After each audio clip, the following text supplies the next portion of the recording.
നിങ്ങളൊരു 5ാം ക്ലാസ് എത്തുമ്പോഴേക്കും വന്നതായിരുന്നെങ്കിൽ നല്ല കാര്യമായിരുന്നു. 5ാം ക്ലാസ്സിൽ തന്നെ എല്ലാവരും പഠിച്ചു പോയാ, ബേസ് തന്നെ പഠിച്ചു വന്നു കഴിഞ്ഞാൽ ഇപ്പൊ തന്നെ ഞങ്ങൾ വലിയ നിലയിലെത്തിയ.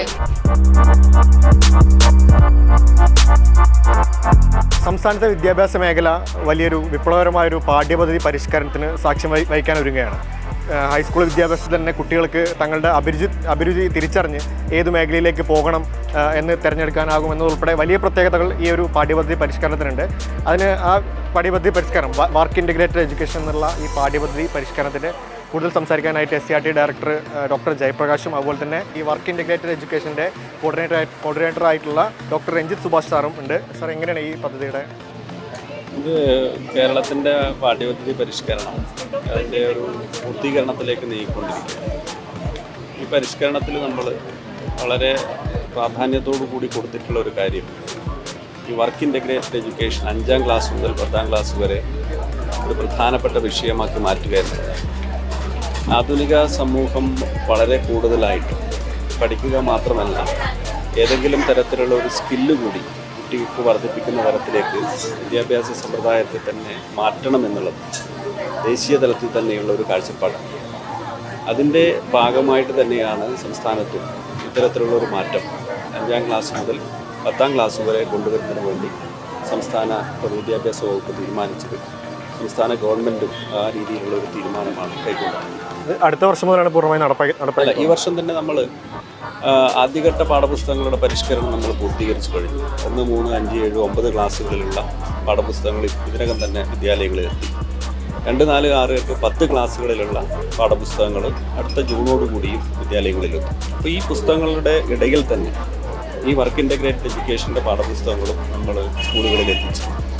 അപ്പോൾ അത്തരത്തിലുള്ള ഒരു പുതിയ മാറ്റം നമ്മുടെ സംസ്ഥാനത്തിൻ്റെ വിദ്യാഭ്യാസ മേഖലയിൽ വരുമ്പോൾ അത് നമ്മളുടെ ജനങ്ങളുമായി സംവദിക്കുന്നതിന് വേണ്ടിയിട്ടുള്ള ഒരു ഫലപ്രദമായിട്ടുള്ള ഇടപെടലാണ് ഈ മേളയുടെ ഭാഗമായിട്ട് ഇത്തരത്തിലുള്ള ഒരു പ്രദർശനം അത് പരിചയപ്പെടുത്തുക എന്നുള്ള ഒരു ലക്ഷ്യം കൂടി നമ്മൾ ഇതിലൂടെ ലക്ഷ്യമാക്കുന്നതാണ്.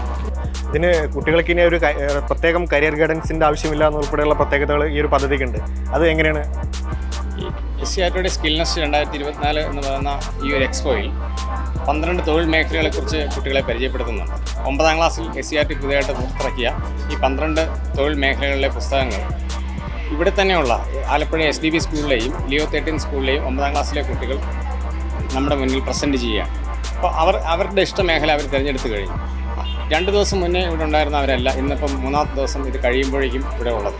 തീർച്ചയായിട്ടും ആ കുട്ടികളിൽ വന്ന മാറ്റം, ആ കുട്ടികളുടെ താല്പര്യം ഏതാണ് എന്ന് അവർക്ക് തിരിച്ചറിയാൻ എങ്ങനെ കഴിഞ്ഞു എന്ന് ചോദിച്ചാൽ അവർ ലേണിംഗ് ബൈ ഡൂയിങ് ഇതിലൂടെ കടന്നു പോവുകയാണ് ചെയ്തത്. ഈ ഒരു മൊഡ്യൂളിലൂടെ കടന്നു പോയപ്പോൾ അവരുടെ പെർസെപ്ഷനിൽ മാറ്റമുണ്ടായി, തൊഴിൽ മനോഭാവത്തിൽ മാറ്റമുണ്ടായി, തൊഴിൽ ആഭിമുഖ്യത്തിൽ മാറ്റമുണ്ടായി. സർവ്വോപരി ഒരു തൊഴിൽ നൈപുണി ഉണ്ടാകാനായിട്ട് ഈ എക്സ്പോ വളരെയധികം സഹായിച്ചു എന്നുള്ളതാണ്. 10ാം ക്ലാസ് കഴിയുന്ന ഒരു കുട്ടിക്ക് കൃത്യമായിട്ട് ആ മേഖല തിരഞ്ഞെടുക്കാൻ പറ്റും, ഉറപ്പിക്കാൻ പറ്റില്ലേ? തീർച്ചയായിട്ടും 9ാം ക്ലാസ്സിൽ 30 മണിക്കൂറിൻ്റെയും 10ാം ക്ലാസ്സിൽ വേറൊരു 30 മണിക്കൂറിൻ്റെയും മൊഡ്യൂളുകളാണ് ഒരു മേഖലയിൽ ഉണ്ടാവുക. ഈ 60 മണിക്കൂറിൻ്റെ മൊഡ്യൂളിൽ കടന്നു പോകുന്ന കുട്ടിക്ക് തീർച്ചയായിട്ടും തൻ്റെ ശക്തി ദൗർബല്യങ്ങൾ ആ മേഖലയിൽ എത്രത്തോളമാണെന്ന് തിരിച്ചറിയാൻ സാധിക്കുകയും അത് തന്നെ കണ്ടിന്യൂ ചെയ്യണോ വേണ്ടോ എന്നുള്ളതിനെക്കുറിച്ച് വളരെ യുക്തമായിട്ടുള്ള ഒരു തീരുമാനം എടുക്കാനും സാധിക്കും.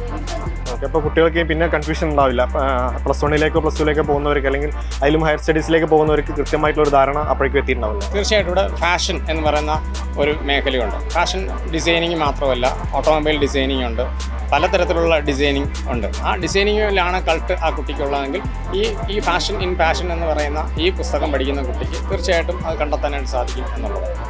ഓക്കെ, അപ്പോൾ നിലവിൽ ഈ സ്റ്റാളിൽ പല വിഷയങ്ങൾ കൈകാര്യം ചെയ്യുന്ന കുട്ടികളുണ്ട്. ഇപ്പോൾ ഇത് ധനകാര്യം സാമ്പത്തിക സാക്ഷരത എന്നുള്ള പേരിൽ ധനകാര്യത്തെപ്പറ്റിയും സാമ്പത്തിക സാക്ഷരത എങ്ങനെ കൈവരിക്കാമെന്നതിനെ പറ്റിയിട്ടുള്ള ഈ ഒരു പാഠ്യപദ്ധതി പരിഷ്കരണത്തിൻ്റെ ഭാഗമായിട്ടുള്ള കുറച്ച് കാര്യങ്ങളാണ്. അവരത് എങ്ങനെയാണെന്നുള്ള വിശദീകരിച്ച് തരികയാണ്. ഇത് എങ്ങനെയാണ് ഇത് സംഭവം? ഇതൊരു ഗെയിമാണ്, ജിക്സോ പസിൽ. ഫാമിലി ബഡ്ജറ്റിനെ ബേസ് ചെയ്തിട്ടുള്ള ഒരു ഗെയിമാണ്. ഇതൊരു വീട്ടിലെ വരുമാനങ്ങളും ചെലവുകളെയും ബേസ് ചെയ്തിട്ടുള്ള വർക്ക് ഇൻ്റഗ്രേറ്റഡ് എഡ്യൂക്കേഷൻ്റെ ഭാഗമായിട്ടുള്ള ഒരു വിഷയമാണ് മാധ്യമങ്ങളും വിനോദവും എന്നുള്ളത്. കുട്ടികൾക്ക് മാധ്യമങ്ങളെ പറ്റി കൂടുതൽ ചെയ്ത് തന്നെ പഠിക്കാൻ പറ്റിയ ഒരു സ്റ്റാള്, വാർത്ത വായിക്കുന്ന ഉൾപ്പെടെയുള്ള കാര്യങ്ങൾ സെറ്റ് ചെയ്തിട്ടുള്ള ഒരു സ്റ്റാളാണ്. നിങ്ങൾ 3 ദിവസമായിട്ട് ഇവിടെ ഉണ്ടോ? എങ്ങനെയാണ് കാര്യങ്ങൾ പഠിച്ചോ? പഠിച്ചു കഴിഞ്ഞു. എങ്ങനെ വാർത്ത വായിക്കുന്നൊക്കെ മനസ്സിലായോ? ഈ ഒരു പാഠ്യപദ്ധതി ഇങ്ങനെ മാറ്റി കഴിഞ്ഞാൽ നിങ്ങൾക്ക് ഉപകാരമാവോ?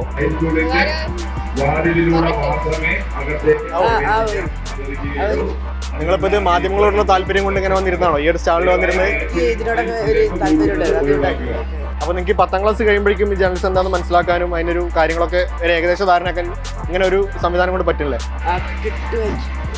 ഇതിന്റെ ഭാഗത്ത് തന്നെയുള്ള ഇലക്ട്രിക്കൽ ആൻഡ് ഇലക്ട്രോണിക്സ് എന്ന് പറയുന്ന ഒരു വിഷയത്തിലാണ് ഉള്ളത്. അതിൽ വിശദീകരിച്ചു കൊടുക്കാൻ കുറച്ച് കുട്ടികൾ ഇവിടെ ഉണ്ട്. ഇത് നിങ്ങൾ 3 സൈറ്റ് ഇവിടെ ഉണ്ടോ നിലവിൽ?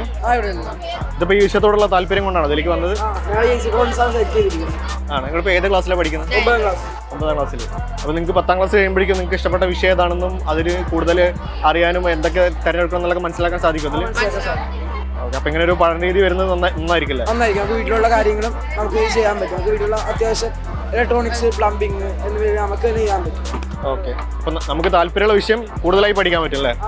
അതെ, ഇപ്പോഴത്തെ സിസ്റ്റം അനുസരിച്ച് അങ്ങനെ പറ്റും. ഓക്കെ. അപ്പോൾ ഇത് കഴിഞ്ഞിട്ട് തുടർന്നും ഇതുപോലെ ഈ ഇലക്ട്രോണിക്സിലേക്ക് തിരിയാനാണോ താല്പര്യം? അങ്ങനെ തന്നെയാണോ? ഇലക്ട്രോണിക്സ് തന്നെ അങ്ങനെയാണ്. അപ്പോൾ ഇതിപ്പോൾ നമുക്ക് ബേസ് മനസ്സിലാക്കി എടുത്ത് കൂടുതൽ മനസ്സിലാക്കാൻ സാധിക്കില്ലല്ലോ? തീർച്ചയായിട്ടും മനസ്സിലാക്കാൻ സാധിക്കും. ഓക്കെ. അപ്പോൾ ഇത് നേരത്തെ വരേണ്ടിരുന്നു തോന്നിയിട്ടുണ്ടോ? ഇങ്ങനെ ഒരു പദ്ധതി നേരത്തെ വരണം തോന്നിയിട്ടുണ്ടോ? നേരത്തെ വന്നിട്ടുണ്ടെങ്കിൽ അതിനെക്കാട്ടും നല്ലതായിരുന്നു. ഇത് നേരത്തെ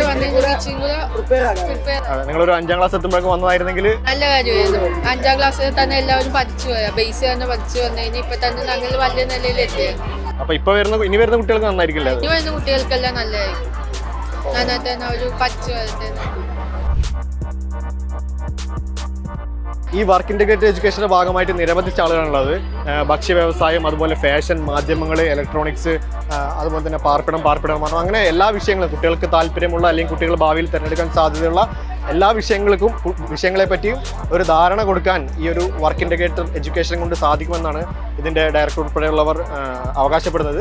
അപ്പോൾ ഈ പാഠ്യപദ്ധതി നിലവിൽ വരുമ്പോൾ ഇത് കൂടുതൽ എത്രത്തോളം പ്രയോജനമാവും, കുട്ടികൾക്ക് എത്രത്തോളം അത് അവരുടെ ഭാവി തിരഞ്ഞെടുക്കുന്നതിൽ സഹായകരമാവും എന്നുള്ളതൊക്കെ നമുക്ക് കണ്ടറിയാം. വീഡിയോ ജേർണലിസ്റ്റ് വെബിൻ ദേവനൊപ്പം reporter Shabaz Ahammed, in reporter, Alappuzha.